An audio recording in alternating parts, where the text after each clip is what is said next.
Greetings from Dystopia, episode 49. Today will be a combo episode. Gonna go out and do a quick walk here, just to get my distance down. And then we're gonna spend some time on the bench. There'll be a little bit of Raspberry Pi and hopefully a little bit of the components for the mount for the Osmo Pocket. They are out for delivery, so hopefully I'll get them in a reasonable amount of time today. But for right now, I'm driving out to do my walk, and I'll see you guys in a little bit. I'm gonna run over here and get a video of the bridge for you guys, from the bridge of the river, and see what else we can tag in. I'm almost done with my walk. Grass is a little wet this morning, which is understandable. It rained. Alright, I'll see you guys out on the bridge.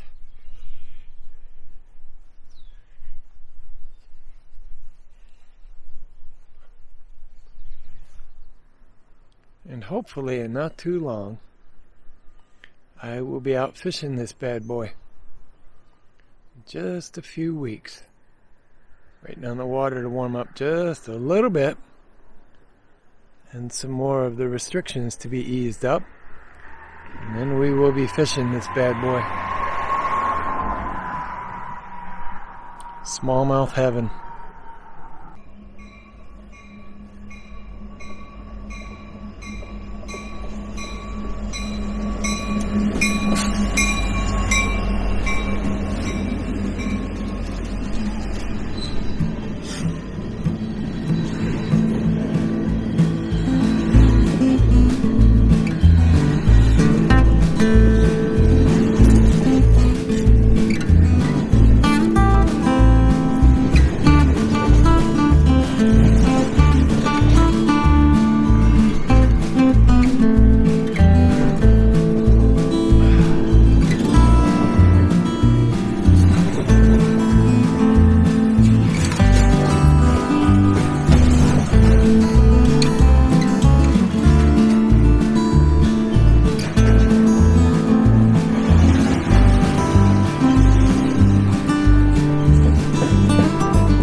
Alright guys, back in the van, back in the lab. Got a little bit of video. Like I was talking about the river. Train came through while I was waiting. So I got some footage of that. Walked over to an old bridge that's here that's I've always wanted to go check it out. So Why not? Today's a good day to check it out. Definitely got my distance in. It's just before noon and 46 degrees. Chilly. Don't know if you can hear the van or not, but it's running with the heat on. Just to warm it up before I head back. But alright guys, that's it for now. We'll see you back on the bench.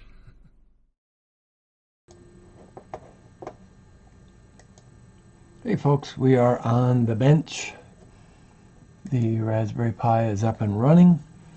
Just as a prequel to everything I do, I try to make sure we are fully updated prior to doing anything.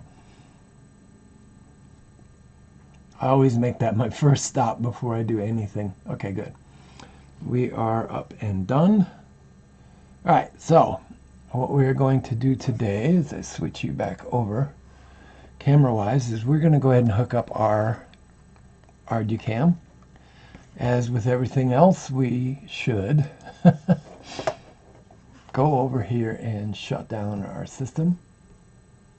You do not want to be hooking up cold items.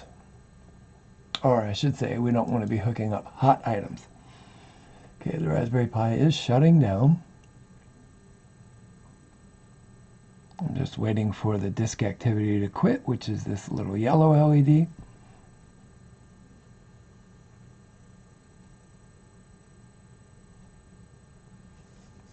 Green LED, sorry. All right, we are done. The screen is blank, so right off the bat, I'm going to remove power. We're going to go ahead and grab our ArduCam out of its package. Sorry, I was doing that off camera. In a previous video, I had disconnected this cable, so I'm going to go ahead and reconnect it. Again, I'm working off camera, sorry.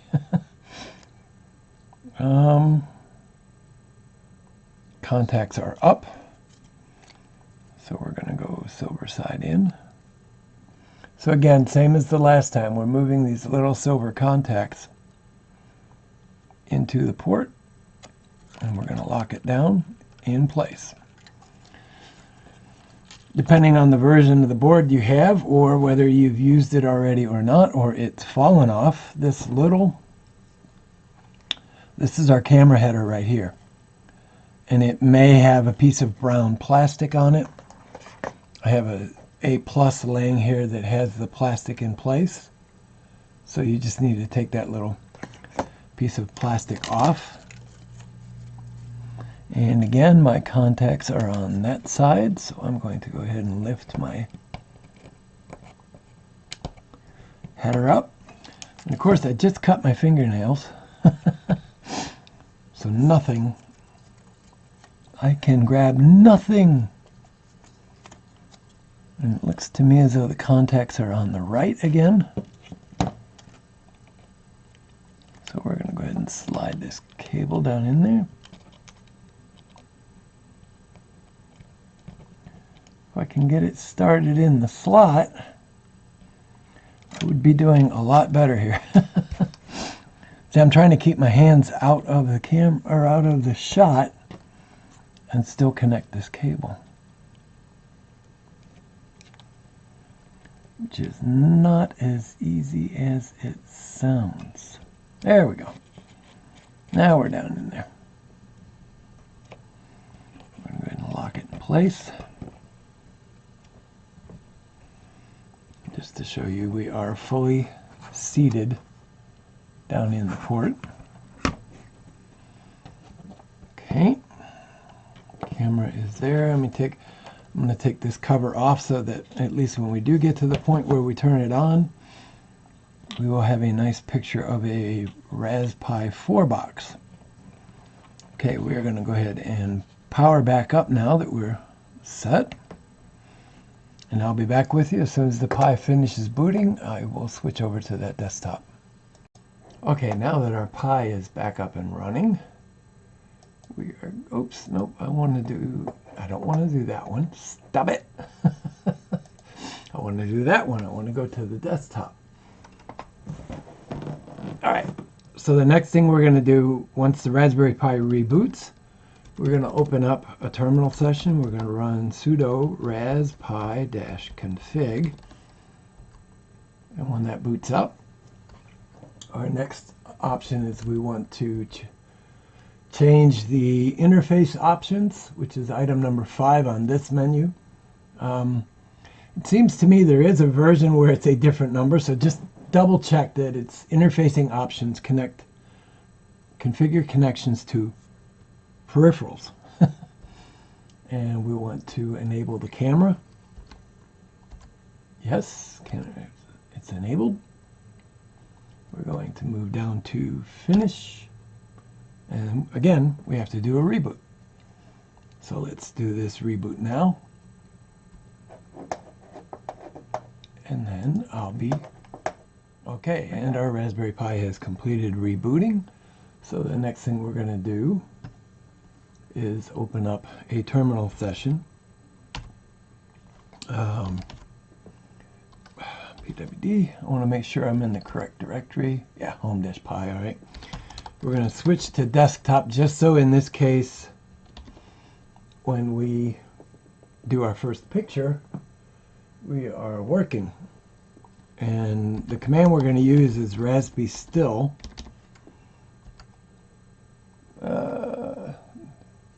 Raspi still. Okay, so there's no man entry for it. All right, so let's just try and take a picture. Dash output. And we're going to name it, and this will be Raspi 4 box. You can name it whatever you want. .jpeg. And we should now get a photo taken. And the photo did show up. However, VNC is not capturing it. That's interesting. But we can open it here. Oops. I can open it here. And there's our photo. So clearly we need to work a little bit on focus. And as a follow-up to that, I missed it the first time. I always go for the manuals, man files, and we didn't get a result. What I should have done was just ran it with no option. And that would have showed us any available options if there are any. Stop it, Rick. I'm just trying to scroll back up a little bit here. So to get our basic options, as you can see, okay.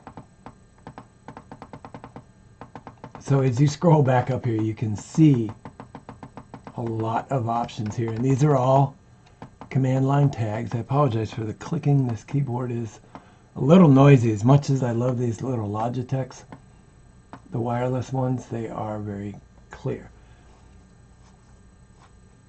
So just so you can see, so that's our basic one. Now, let me get set up for focus. Okay, now that we're there, so we need to actually work on the focus here. So the next command, just to get a video real quick, is raspi vid. The output, which is -O, so we're going to output that file.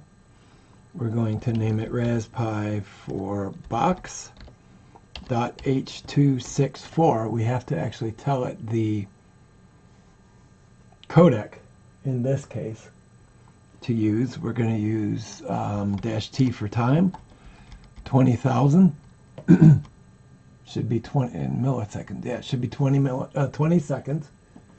We're going to shoot this video. When I hit enter here, I'm not sure if it will display it on the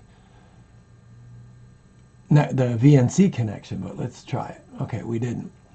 But I will come back to it and show you guys the video. First thing I want to do is take advantage of this while it's running and focus our camera. I want to turn it where it's got an interesting view. Up until this is running. Actually, I should probably just stand the box on end. Okay, so now you can see that we have our video open, or our video recorded. I'm going to try and open it with VLC. It should work straight as advertised. Waiting on VLC. I've not run VLC since I updated it. It's going to take it a second or two to set up all of its. Yep, there you go. And that's exactly what happened, because I haven't run it since the update. Okay, why do we have... Oh, there goes the video. Not sure what's going on with the output of that.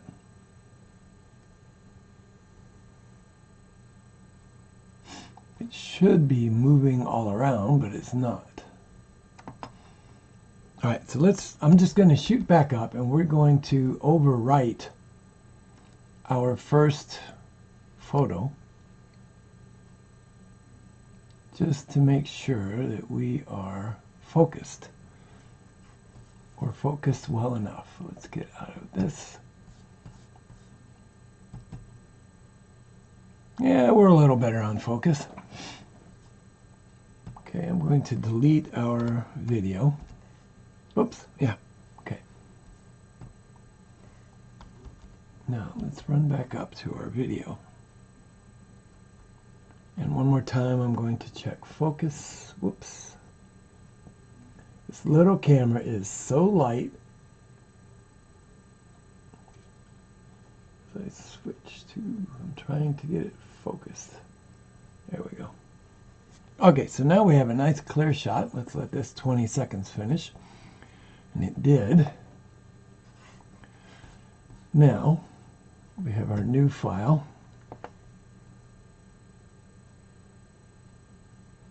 We'll try it one more time with VLC here, which is the default player. And let's see if we get a active video. And we are getting a black screen. There we go. Although it's not playing video, which is slightly ironic.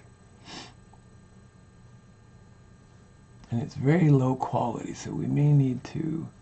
Not sure. It looks like I'm actually getting CPU bound. If you look up at the top right here, you can see we are up at 100% CPU. It may be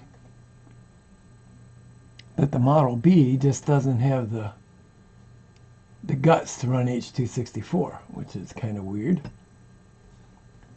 So let me do some research here and see if I can get this in a better video format. Well, that didn't take long. It appears that VLC, I might need to make some changes in the codec support. It does not quite have the there's not enough CPU for what VLC is trying to do in rendering the video. But I did find out that it will work with OMX Player, which is a command line video player. So I'm going to play the video we recorded a minute ago. And you'll see as I adjust the camera and bring it into... Oh, and you cannot see that. I'll be damned.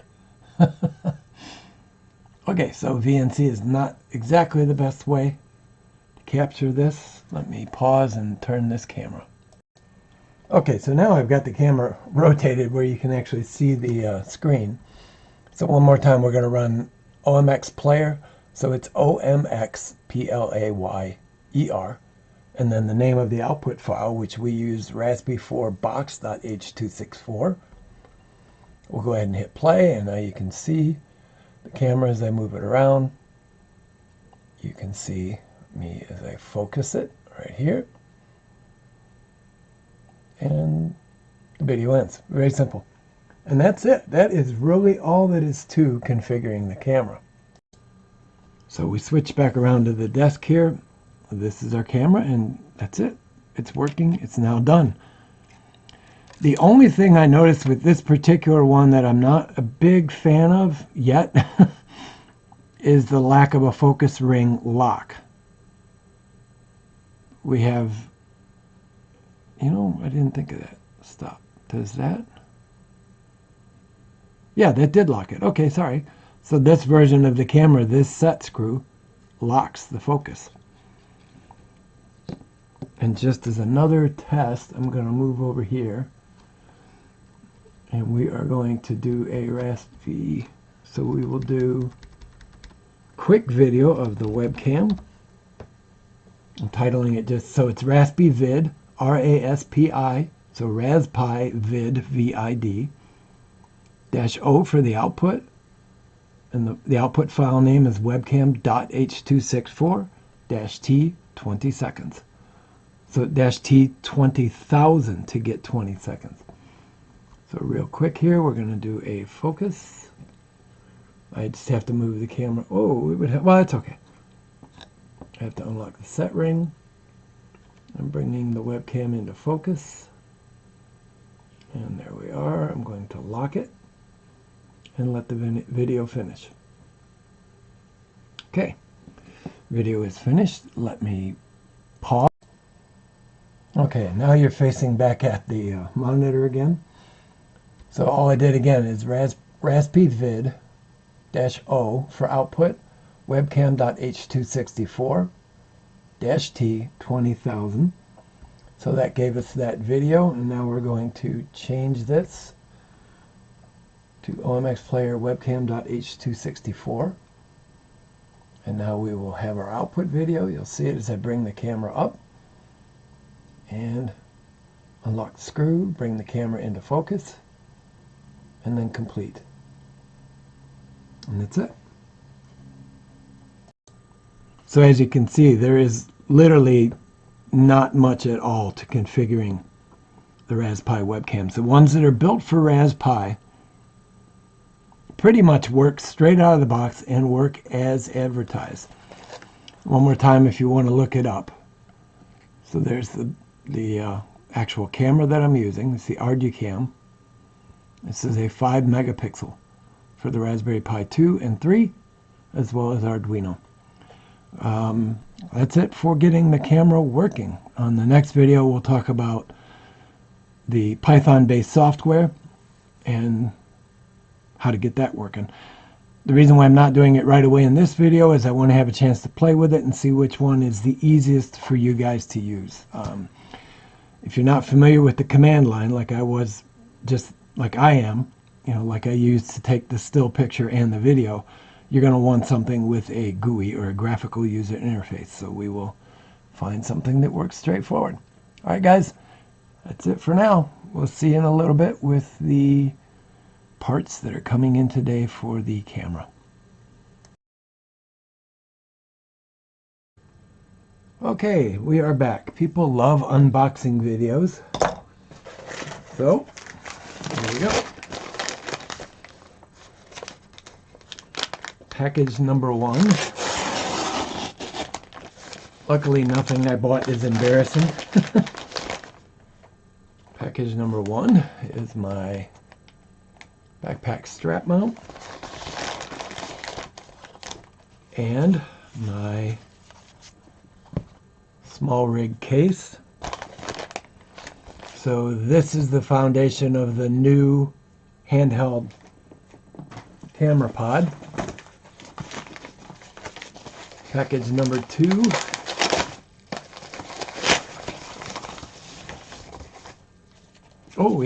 is another argon case for the Raspberry 4. I bought this one as a benchtop case for the Raspberry 4, so I always have a full power Raspberry Pi on the desktop. Another Raspberry 4 power supply. That's package number 1 and 2. Package number 3, is my gimbal protector. So we will run through these in quick order. We'll do the small rig last. Okay, the first one, and of course my razor knife has gone missing. I had to go get my razor knife because it was over where I was cutting up boxes for recycling. So this is a gimbal, and oh jeez, really?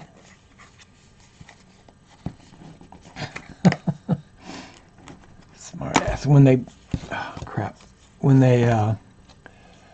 closed the box, the cardboard lip flipped down. So I couldn't get it out of there. There we go. Okay, so this is a gimbal and screen protector combination.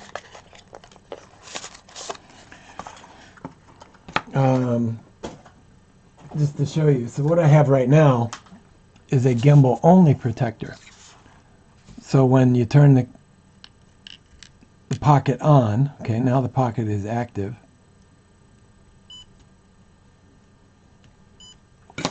Boy, I tell you what, that timing on that thing needs to be adjusted. So there you go. When you turn it off, the gimbal goes to a neutral position for 8 seconds and you put the cover on. But it leaves the screen unprotected. And since this is a touch screen, I thought it might be better if I could protect the entire screen. So I bought a different type of protector case. They're all insanely cheap. This one was like $8 and I think that one was $6. The old one was $6. So just to show you, we will turn this back on. Okay. Camera's up and running. Now I will close it. Turn it off. I have 8 seconds to get it back in the neutral position. Now the cover is on it. The touch screen is protected. The gimbal is fully protected 360 degrees. Very simple. Just for right now, I'm going to put this cover back on because I do not know of its compatibility with the small rig, and when we get to it, I want to make sure it fits. Ooh, this one is kind of sticky. It's got label gunk on it. Okay, now this is the backpack mount, which from what I read is also, oh geez, really? 2 in a row. This should also be compatible with all GoPro attachments, which is good because then I can reuse some of my GoPro mounts with the Osmo Pocket. Yep. So basically the Pocket slides in. Of course it's upside down. Like that. And then it mates up like every GoPro attachment does. Yeah, that's fine. It does exactly what I wanted it to do. So I can go that way, or we can turn it around, slide it in place, mount our screw in. There we go. Just like a GoPro. So now that means that I can now use the Osmo Pocket with any of my GoPro mounts as well and have a relatively secure quick mount, although it does cover the buttons, which is mildly annoying, but that's okay because I can always adapt it. The main piece I needed was this base with the GoPro clip. Okay, item number 2.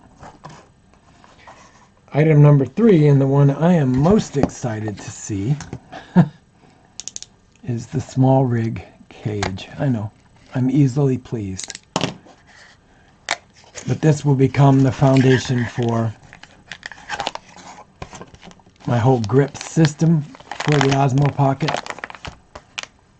as well as the Z-axis mount, which no matter what I buy is going to be adapted to work. Like I said, I'm looking for one that has about a 3 to 5 pound capability for the Z-axis suspension system. It needs to support somewhere between 3 and 5 pounds, which gives me the most flexibility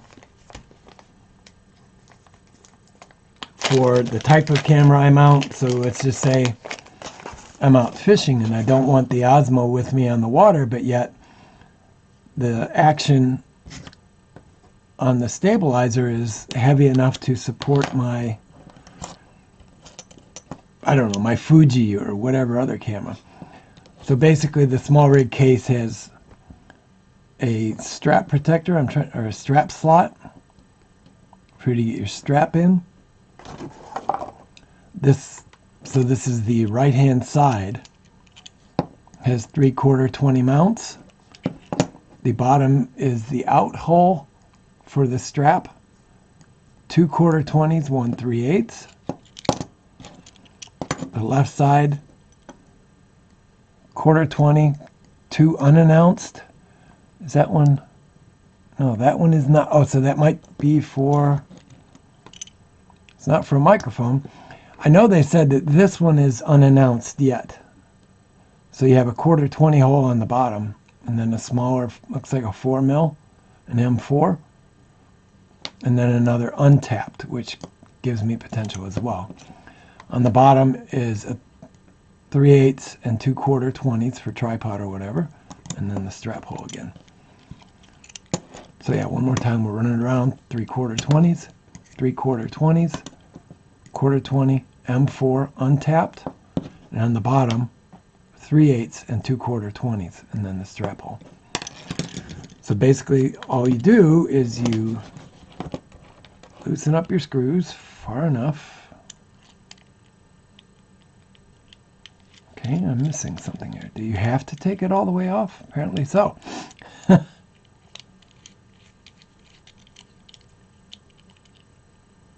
Yeah, it looks like it's got a guide pin in the bottom.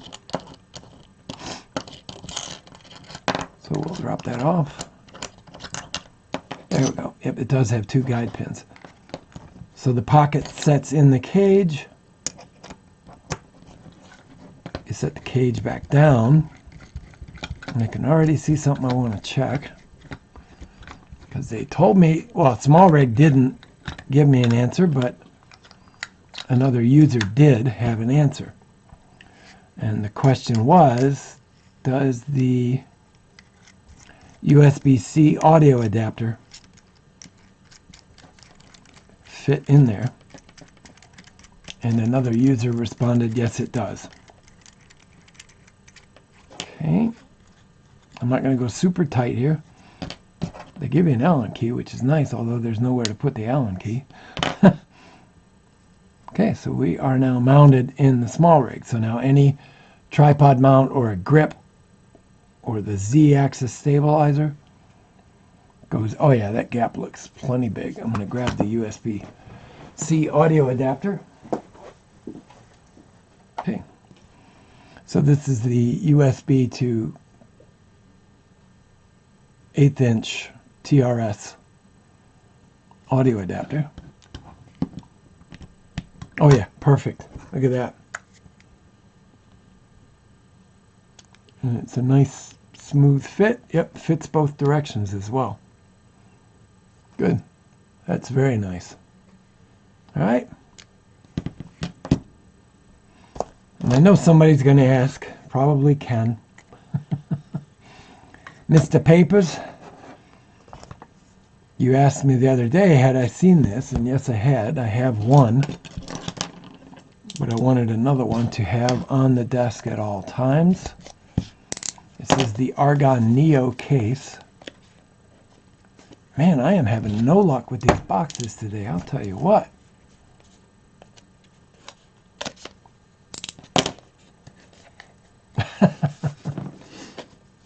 All right, let's go. Open up.